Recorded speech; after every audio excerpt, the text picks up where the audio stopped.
Okay, so we got the oil feed plumbed, oil return plumbed, intake manifold off.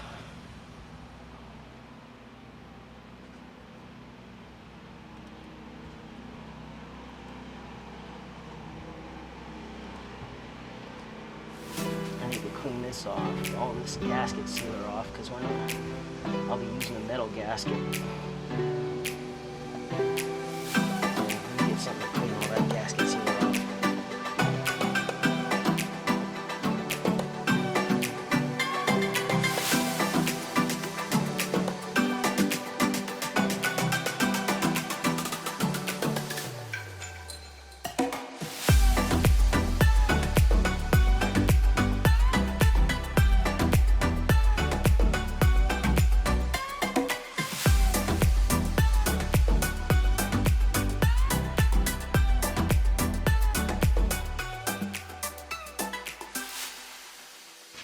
Hey everyone, so it turned out the Ford throttle body that I put on here isn't going to work. It runs into the valve cover, so that's not going to work.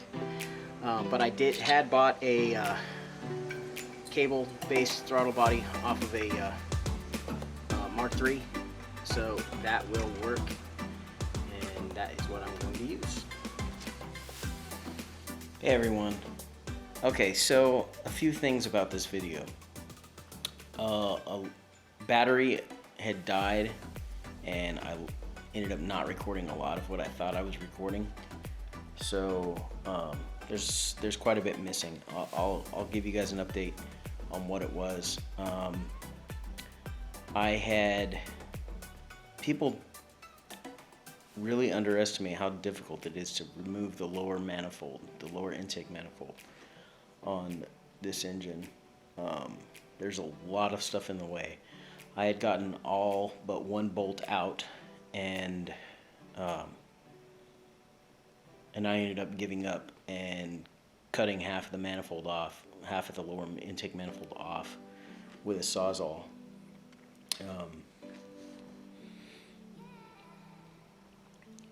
Just so that I could get to that bolt, because it's an Allen bolt, 6mm. No, yeah, 6mm.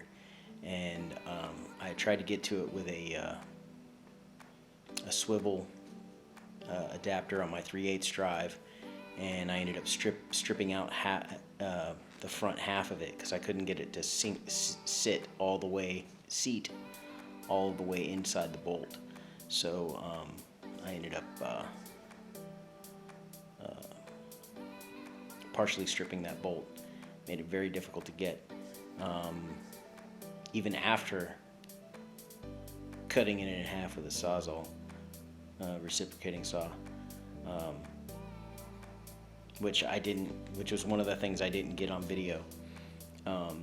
It was difficult to get off because the front part was stripped out. But I was able to come at it straight, and eventually I got that out and I got it off. Then the other thing that was a little bit difficult, well, it wasn't difficult. I was running the oil feed line for the turbo, and I wanted to run the T so that I could come straight off the side and then around to come up to the turbo, and it wouldn't let me. There was no way I was going to be able to twist that fitting on and then turn the feed line hose enough to get it to thread into the T. So I ended up having to use the plug that came out of the oil filter housing on the T, and then have the line come straight out of the T, and then just curve and come around the front of the engine. Well, not the front, the back of the engine, next to over the transmission, and then over into the turbo. So that's there now. So the intake manifold. The intake manifold I got, I was able to get the Mark III throttle body on. I had to order a Mark III pigtail for the connector because I don't have a connector for it, so I'm waiting on that to come in. And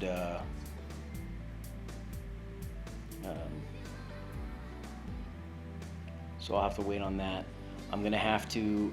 I want to make this as realistic as possible. I don't want to, disguise the problems that I run into and have to overcome. I want everyone to know what you have to come up with and the things you have to do to get a system like this to work. I'm not paying $3 or $4 grand for a plug-and-play system. Not that there really are any. I'm doing everything myself, and it's going to be a lot. It's not going to be anywhere near as expensive as a lot of people make it out to be, but it's going to be a lot of hard work, and it's going to take a lot of finagling and rerouting of coolant lines,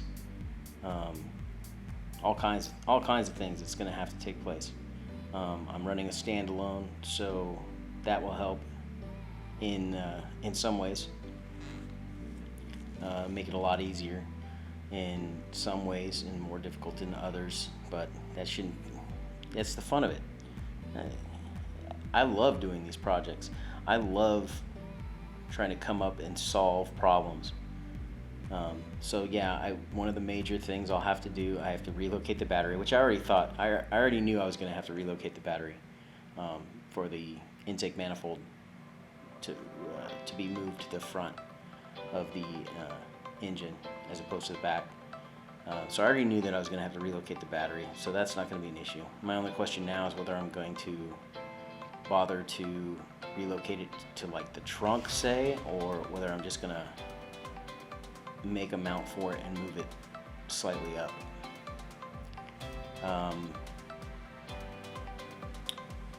And so it might not be as quick as I was originally saying, just because of all the things that I have to come up with. But that's the fun of these things. These projects are fun. The sense of accomplishment when they're done is amazing, so that's what I'm looking forward to. And I hope you guys enjoy going on this journey with me of trying to figure out how to get this to work right. Like I said, I was originally planning on using an air-to-air intercooler, and now I'm going to switch over to a water-to-air intercooler because of the routing, making it a lot easier. I had to, one thing that you missed because the battery died is I had to take off the serpentine belt, and basically, actually, I had to. A lot of people say you only have to remove the top bolt and loosen the bottom bolt on the alternator to get it out of the way of that bolt. But really, in order to get that lower intake manifold out, you have to take the alternator off. You don't have to disconnect it or anything. You can just push it out of the way. But yeah, I ended up removing both bolts and moving the alternator out of the way. So there is that.